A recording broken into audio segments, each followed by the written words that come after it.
Sobat LNG, apa kabar? Jumpa lagi dengan saya Taufik dari LNG Insurance Academy di segmen Analisa Klaim Asuransi.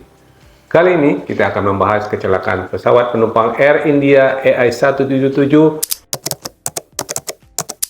Kamis tanggal 12 Juni 2025. Dunia penerbangan dikejutkan oleh tragedi besar ketika pesawat Air India nomor penerbangan AI177 Boeing 787 Dreamliner jatuh sesaat setelah lepas landas dari Bandara Ahmedabad.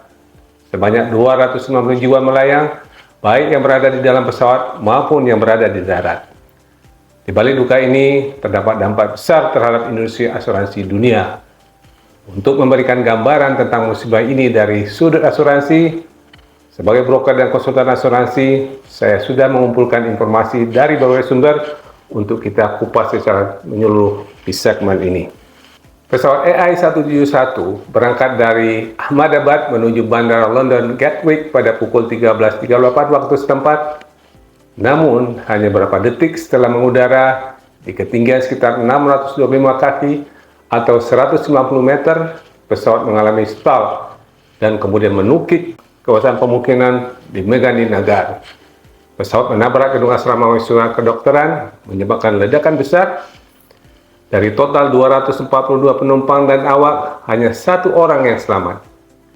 Dan ini adalah kecelakaan fatal pertama yang melibatkan Boeing 787 Dreamliner sejak pertama kali diperkenalkan pada tahun 2011 yang lalu.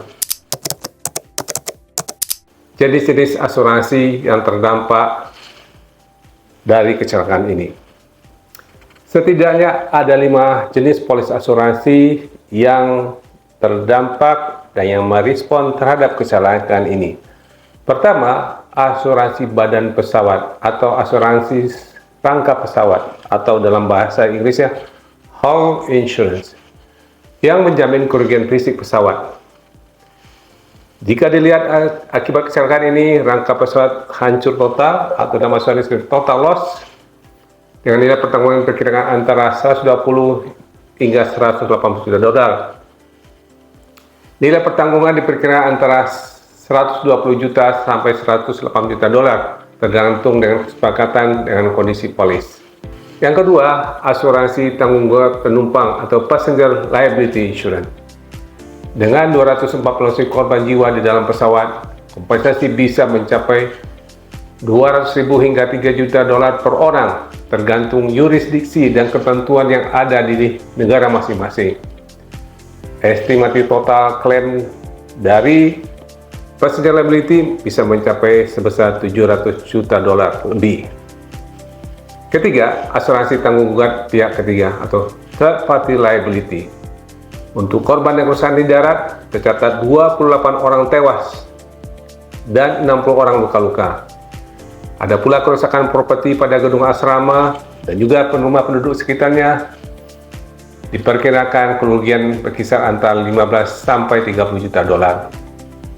Polis keempat, asuransi kecelakaan awak.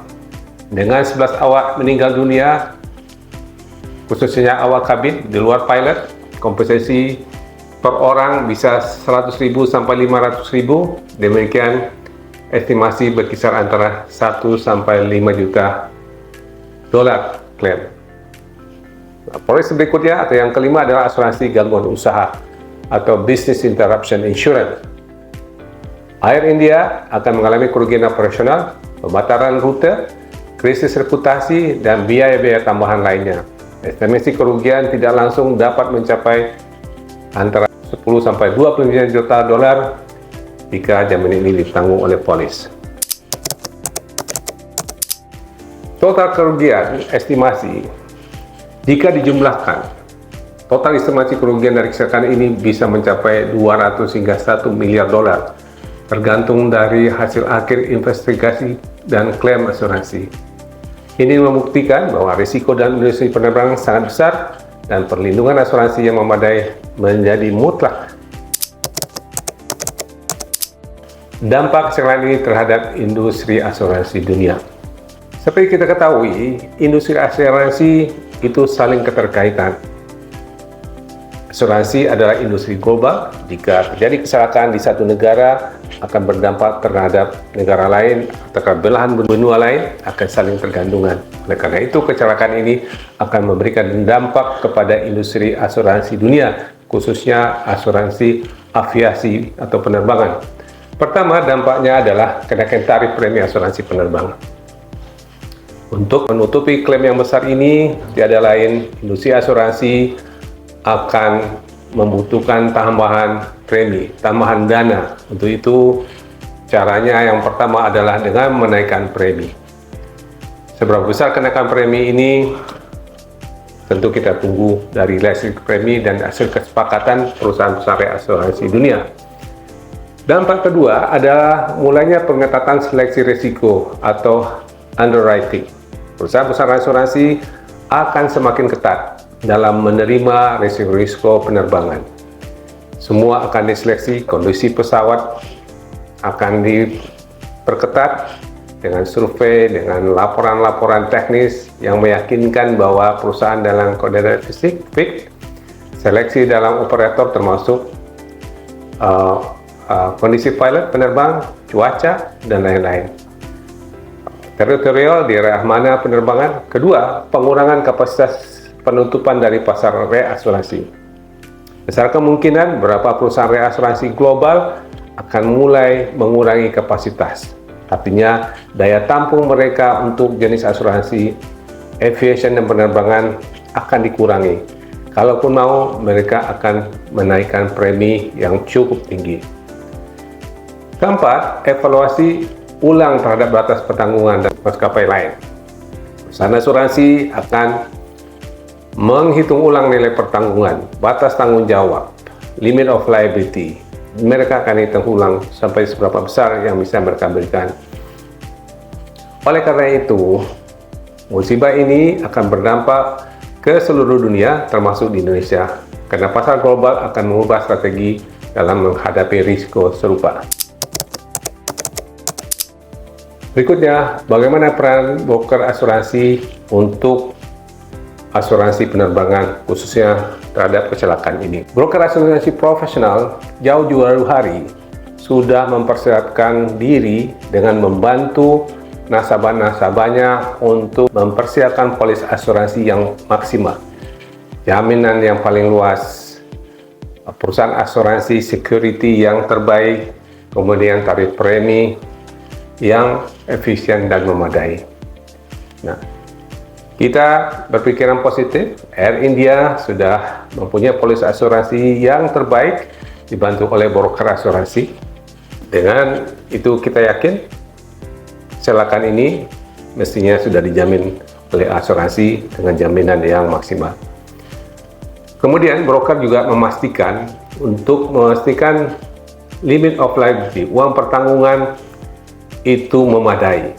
Tidak terlalu tinggi tapi tidak di bawah, sehingga ketika terjadi kecelakaan, nilai penggantian yang diterima sesuai dengan kerugian yang diderita. Sehingga dengan demikian, industri penerbangan bisa melanjutkan kembali usaha mereka setelah kecelakaan. Yang ketiga, broker akan aktif menjadi penghubung antara klien, dalam ini maskapai penerbangan seperti Air India dengan perusahaan asuransi.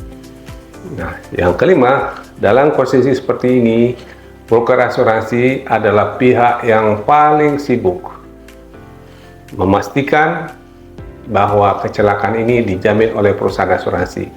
Broker asuransi akan aktif bekerja sama dengan loss adjuster yang ditunjuk oleh perusahaan asuransi, dengan segala pihak penerbangan, bandara, dan sebagainya, sehingga proses klaim asuransi ini lancar, cepat, dan mendapatkan penggantian yang maksimal.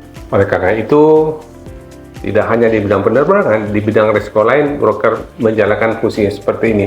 Oleh karena itu, broker asuransi memahami detail kebutuhan klien dan memberikan edukasi risiko, termasuk bagaimana merespon insiden besar seperti ini. Disinilah nilai tambah broker asuransi yang sesungguhnya. Pelajaran apa yang kita bisa petik dari musibah ini? Pertama, risiko besar harus diantisipasi dengan perlindungan yang memadai. Setiap pengusaha bisnis apapun, antisipasi risiko itu menjadi hal yang penting. Pekerjaan sederhana, biaya kecil, tapi sangat penting ketika datang musibah seperti ini. Kemudian selalu evaluasi risiko secara berkala dengan bantuan broker asuransi, meninjau ulang kondisi bisnis Anda, apakah ada perubahan, ada kenaikan risiko, nilai, dan sebagainya. Broker asuransi profesional akan selalu proaktif berbicara dengan kliennya, menjelaskan, mengingatkan klien untuk senantiasa mengevaluasi kondisi aset mereka dengan polis asuransi yang sudah ada. Kemudian, mencocokkan limit of liability, tanggung gugat, dan disesuaikan dengan exposure yang ada. Kemudian, selalu pastikan bahwa bisnis Anda, perusahaan Anda, industri Anda mempunyai standar operation procedure (SOP) darurat dan penanganan krisis wajib dimiliki oleh semua operator. Terakhir, kecelakaan bisa saja tak terhindarkan, namun dampaknya bisa dikelola dengan strategi manajemen risiko dan asuransi yang benar. Sobat LNG, kehilangan nyawa tak bisa dihentikan. Namun, dengan pemahaman mendalam dan perlindungan asuransi yang tepat, kita bisa memperkecil dampak ekonomi dan mempercepat pemulihan. Mari kita jadikan tragedi ini sebagai pelajaran untuk masa depan yang lebih aman. Terima kasih telah menyimak video ini. Jangan lupa like, share, dan subscribe agar Anda tidak ketinggalan informasi penting seputar asuransi dan manajemen risiko. Sampai jumpa, salam asuransi.